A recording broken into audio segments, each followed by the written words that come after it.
It was a cold October evening in 2016. Westlake, New Hampshire. The wind howled through the dense forest as if warning travelers to turn back.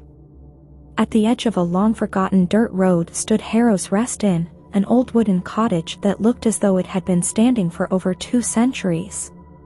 Its creaking boards and sagging porch hinted at the weight of secrets it bore, yet the place was eerily clean, as if it had been preserved in time. There wasn't a soul in sight for miles. The surrounding forest, barren and skeletal, seemed to hold its breath in uneasy silence. The inn had a grim reputation, locals refused to speak of it, and no one dared live near it. This only fueled Sarah Mitchell's curiosity. A tall, pale-skinned journalist with black hair, Sarah had built her career on chasing the stories others feared to tell. At 29, she was already known in the world of investigative journalism for uncovering bizarre stories, the kind that made people question their reality. So when she heard about Harrow's Rest Inn, a forgotten relic in the sleepy town of Westlake, she couldn't resist. There had been rumors, whispers of strange disappearances, unsettling occurrences, and one room, room 6, that no one seemed willing to talk about. Westlake itself was the kind of place people passed through, not stayed. The town felt like it belonged to another time, its old storefronts and cobblestone streets frozen in memory. As Sarah drove through the small town, the evening air grew heavy with moisture, and the clouds above were thick with the promise of an autumn storm. The rustling leaves sounded almost like whispers as she parked in front of the inn. The Harrow's Rest Inn stood as an imposing, crumbling mansion at the edge of town.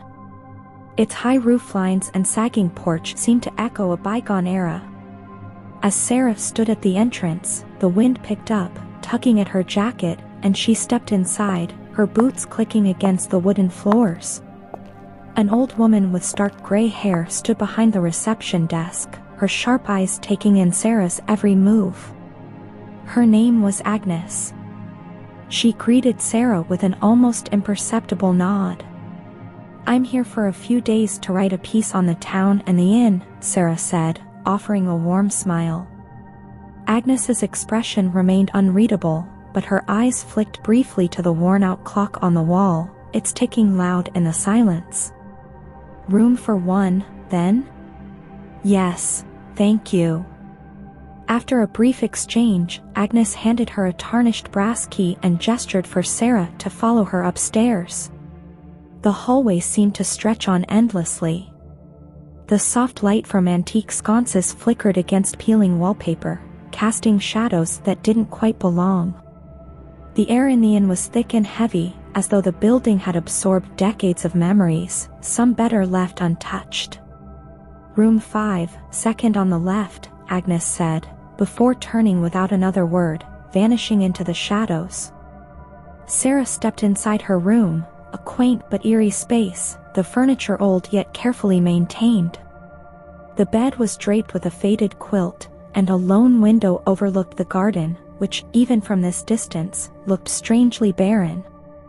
The leaves in the garden were dry, lifeless, as though the place itself had been drained of its color. She set down her bag, but as she did, her eyes caught something in the corner of the room, a faint shadow, just out of place. The air seemed colder here, as though someone else had been standing in that very spot moments before. She shook it off, sitting down at the desk to start her work. But there was a growing restlessness in her mind, a nagging feeling that she couldn't quite shake. As the hours passed, the wind outside began to howl, and the storm grew stronger. The inn seemed to groan under the pressure of the elements, and Sarah felt a deep unease settle into her bones. It wasn't just the storm, it was the building itself, alive in a way she hadn't anticipated. It was then she heard it, the scratching noise. Soft at first, like fingernails scraping against wood. It was coming from beneath the floor, slow and deliberate. Sarah stopped typing and sat up, listening. The sound persisted, growing louder with each passing second. The floorboards creaked as though something, or someone, was moving underneath them. A shiver ran up Sarah's spine, but she brushed it off. The house was old. Old houses creaked, right? Still, there was something unsettling about it. She walked to the door and pressed her ear against the wood, trying to listen for anything in the hallway. But all she could hear was the storm outside and the thudding of her own heart. The hallway was silent. She took a deep breath, telling herself it was just her imagination. Then, the footsteps began. Slow, measured steps in the hall.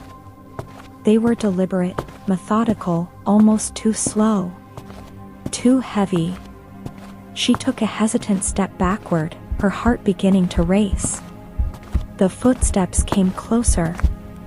She couldn't tell whether they were from someone coming to visit or something else. But when she peeked through the peephole, the hallway was empty. No one was there.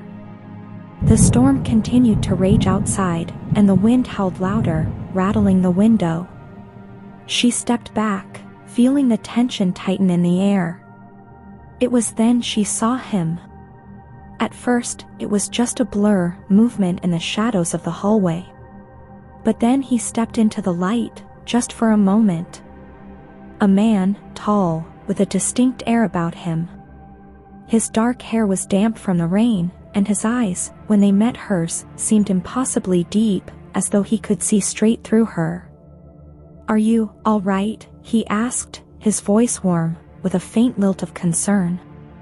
Sarah blinked, caught off guard. I think so. You startled me." He smiled gently, stepping closer to her door.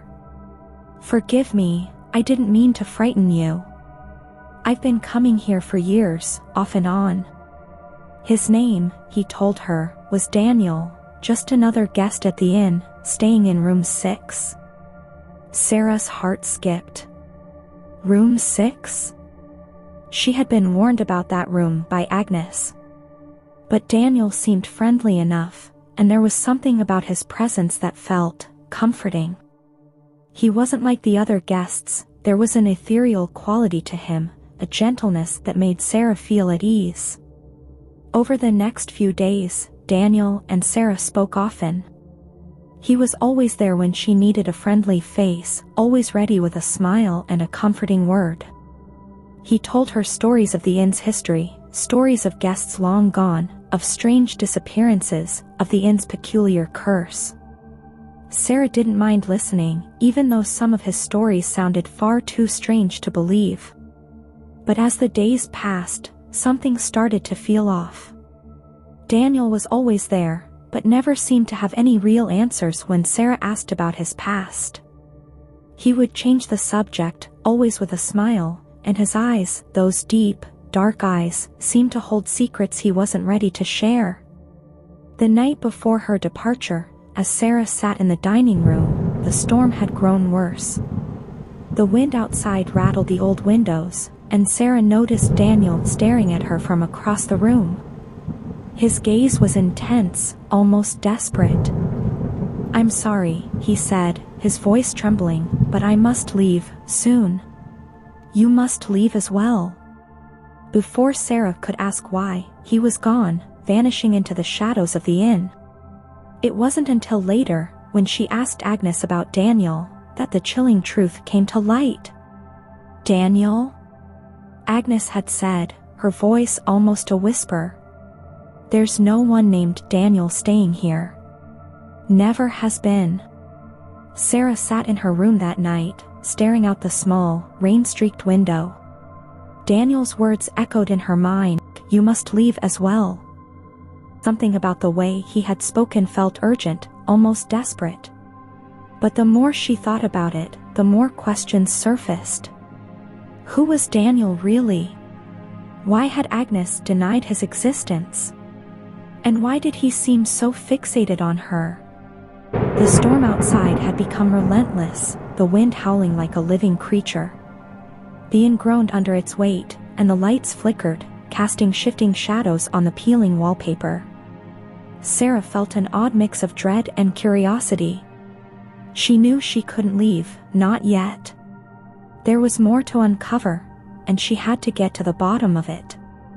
Suddenly, a faint knock came at her door. She froze, her heart racing. It was late, too late for anyone to be wandering the halls. She hesitated, then slowly crossed the room and peered through the peephole. No one was there. Her fingers tightened on the doorknob. Against her better judgment, she opened the door, just a crack. The hallway was empty, but the air felt different. It was colder, almost icy, and a faint scent of damp earth lingered. The sconces along the walls flickered violently, as though the storm outside was seeping into the building. Then she saw it, something small, folded neatly on the floor just outside her door. A letter. She picked it up, her hands trembling. The envelope was old and yellowed, the edges brittle. There was no name, no address, just a wax seal bearing an unfamiliar insignia. She returned to her desk, her breath shallow, and carefully opened it. The letter inside was written in a spidery hand, the ink faded but legible. It read, "Leave while you can. The inn does not forgive. The curse began with room 6, and it will end with you if you do not heed this warning." Sarah's stomach churned. Her first instinct was to dismiss it as some kind of prank, but the weight of the words, and the eerie way they had arrived, made her reconsider. She thought of Daniel, his strange presence and cryptic warnings. Was he trying to protect her, or was he part of something more sinister? She turned the letter over, and something fell out, a photograph. It was an old black and white image of a group of people standing in front of the inn. Most of the faces were blurred, as though the photo had been damaged by time. But one face stood out, Daniel. He looked exactly as he did now, dressed in the same clothes, his piercing gaze locked onto the camera. The photograph was dated November 1938. The inn had grown eerily silent, save for the occasional creak of the floorboards. Sarah couldn't shake the feeling that she was being watched. She decided to confront Agnes. Grabbing the photo and the letter, she made her way down the dim hallway. The reception area was dark, the desk unmanned. "Agnes," she called out, her voice trembling slightly. There was no answer. The storm raged outside, thunder rumbling in the distance. Sarah stepped behind the desk, her eyes scanning for any sign of the old woman. That's when she noticed a ledger, an old, leather-bound book resting on the counter. She opened it carefully, the pages crackling under her fingers. It appeared to be a guest register, and the entries were dated back decades. Her eyes skimmed the pages, searching for Daniel's name. There it was, written in neat script, Daniel Hargrave, room 6. Her heart pounded as she flipped through the pages, noting that his name appeared multiple times over the years. The last entry was dated November 15, 1938, the same year as the photograph. But then something else caught her eye. Next to his name, someone had scrawled a single word in red ink, "Lost." "What are you doing?" a voice said suddenly, startling her. Sarah spun around to find Agnes standing behind her, her expression stern. The storm's dim light cast deep shadows on her face, making her look almost otherworldly. I found this." Sarah held up the photograph and letter. "What does it mean? Who is Daniel?" Agnes's lips pressed into a thin line. "You should leave," she said flatly, ignoring Sarah's questions. "You shouldn't have come here." "But I don't understand." "You will," Agnes interrupted, her tone sharp. "But by then, it may be too late." Back in her room, Sarah paced, trying to make sense of everything. The photograph, the letter, the ledger, they all pointed to something far darker than she had anticipated. She felt a strange mix of fear and determination. She had to know the truth. That night, as the storm raged on, Sarah couldn't sleep. She lay awake, staring at the ceiling, her mind racing. Around midnight, the temperature in her room dropped suddenly, and she could see her breath in the air. Then came the whispering. It was faint at first, barely audible over the sound of the storm. But it grew louder, clearer. A voice, or maybe multiple voices, speaking in a language she didn't recognize. The sound seemed to come from all around her, filling the room with an oppressive energy. She sat up, her heart pounding. "Who's there?" she whispered, her voice shaking. The whispering stopped. For a moment, there was silence. Then, from the corner of the room, she heard a soft, low laugh, a sound that sent chills down her spine. She turned toward the sound, but there was nothing there. Just shadows. Suddenly, the door to her room slammed shut with a deafening bang, and the lights flickered violently. Sarah's breathing quickened as she backed against the wall, clutching the photograph in her trembling hands. And then, just as quickly as it had started, the room went still. The lights steadied, and the whispering stopped. But the feeling of being watched remained, and Sarah knew that whatever was happening in the inn wasn't finished with her yet. The storm outside grew fiercer, the wind battering against the old inn like a beast trying to force its way inside. Sarah huddled in her room, unable to shake the feeling that something unseen was closing in around her. The photograph of Daniel sat on the nightstand, its edges worn and curling, as if it had been handled too many times. She stared at his face, so familiar and yet impossibly out of place. How could he have looked the same in 1938 as he did now? Her thoughts were interrupted by the sound of footsteps in the hallway. They were heavy, deliberate, and stopped right outside her door. She held her breath, every muscle in her body tensing. Slowly, the doorknob began to turn. "Hello," she called out, her voice trembling. The door creaked open an inch, revealing nothing but darkness.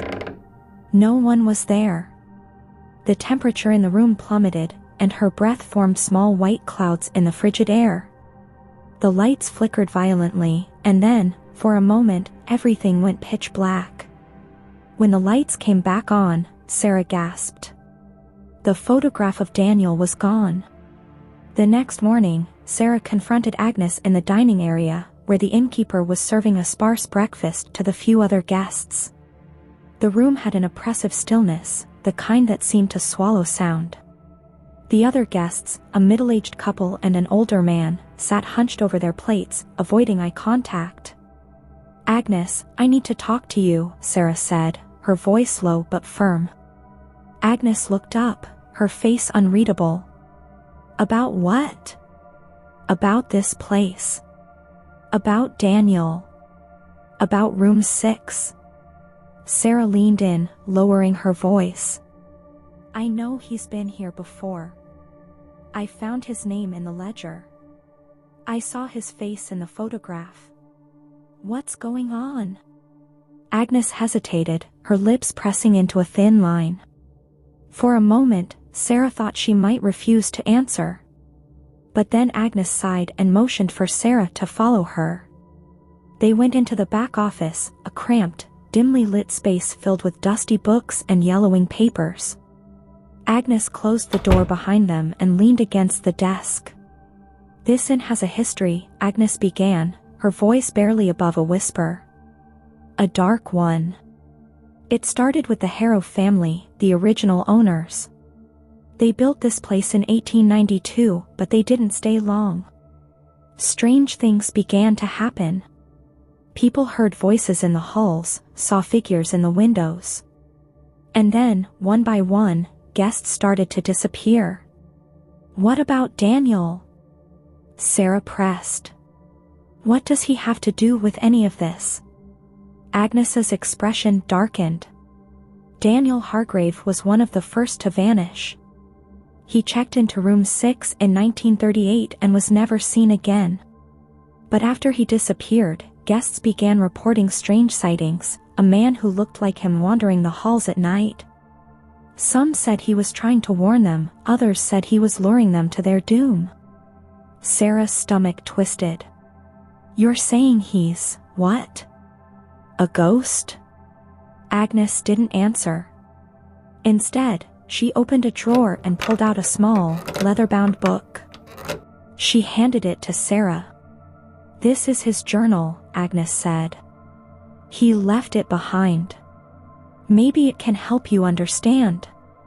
Back in her room, Sarah flipped through the journal, her hands trembling. The entries were disjointed, filled with frantic scrawls and cryptic phrases. They're watching me. The shadows, they're alive. The mirror in the hallway, it's a doorway. But to where? Room 6 is cursed.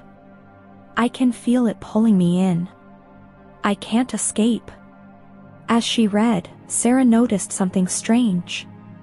The handwriting in the later entries wasn't the same as in the earlier ones.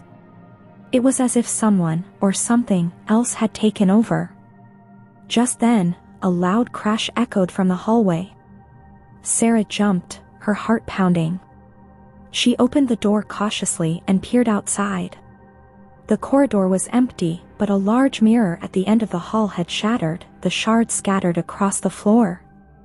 In the reflection of one jagged piece, she thought she saw a figure, a man with piercing eyes. But when she turned to look, no one was there. That night, the storm intensified, the wind screaming like a tortured soul.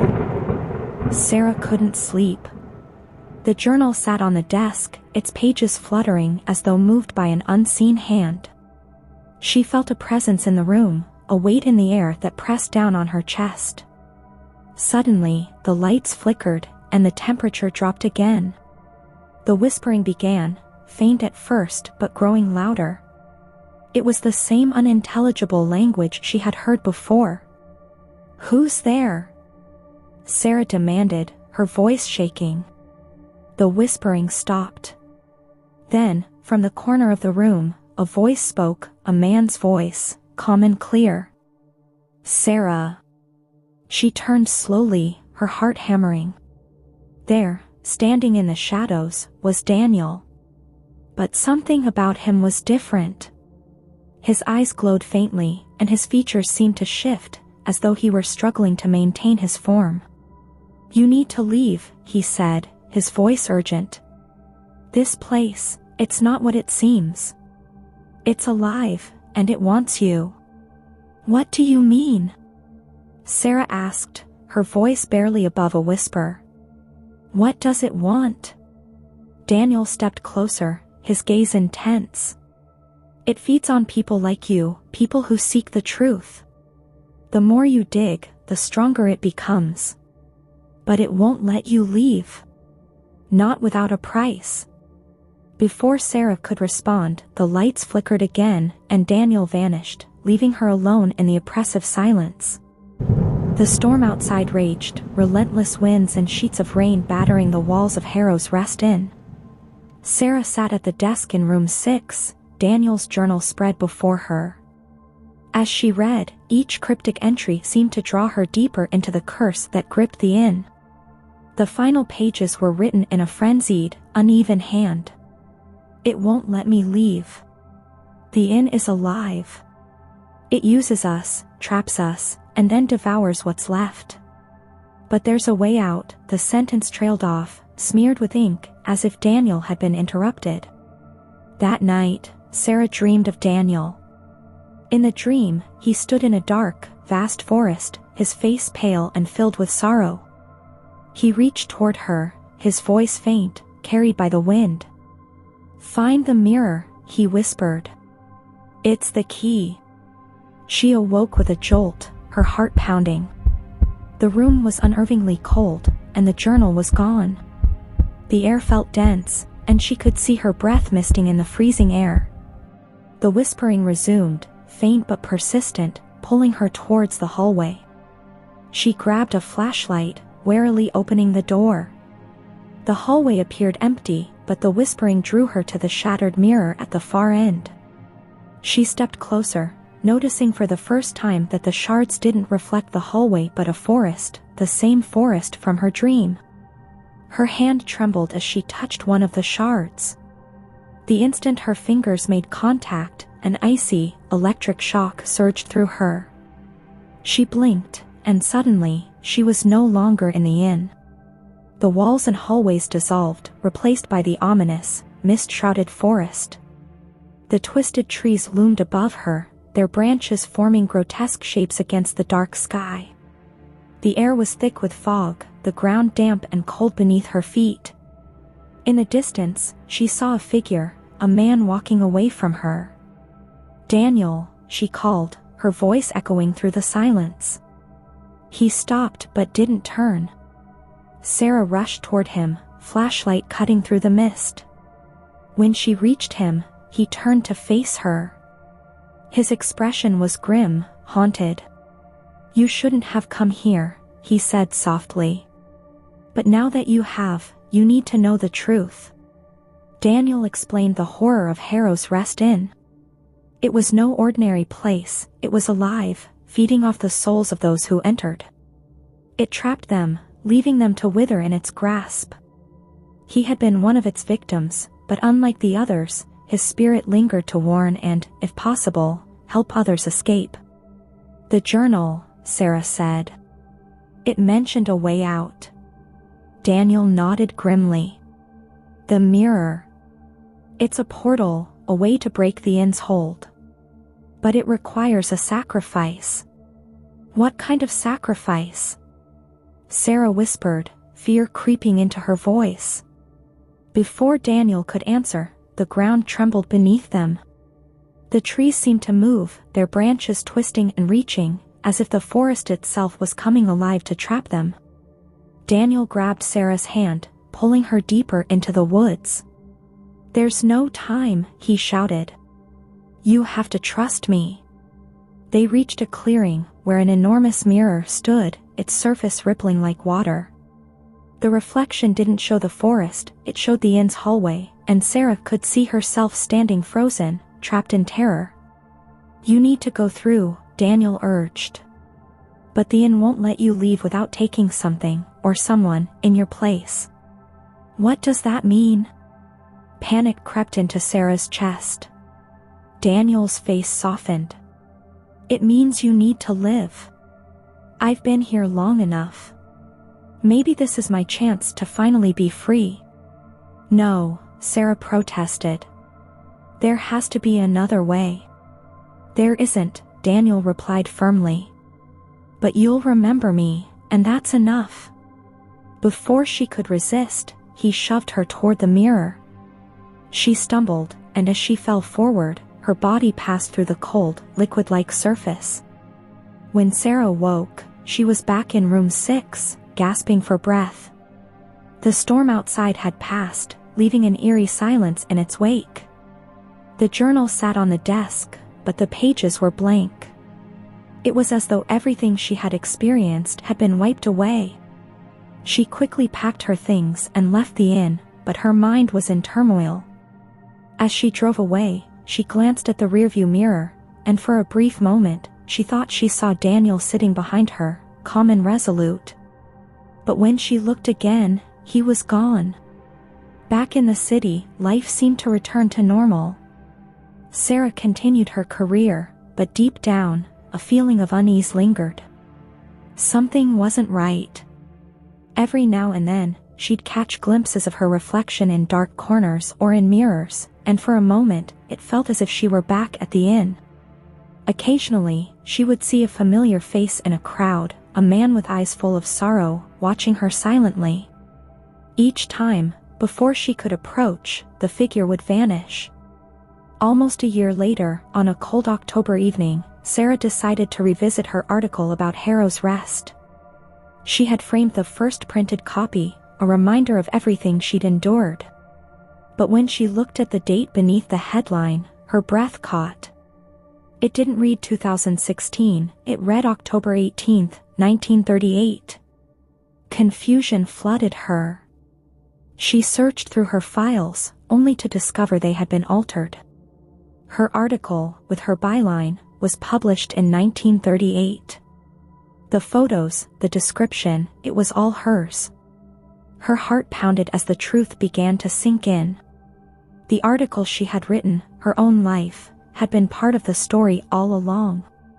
Somehow, she was entwined in the cycle, destined to return. The realization hit her like a hammer.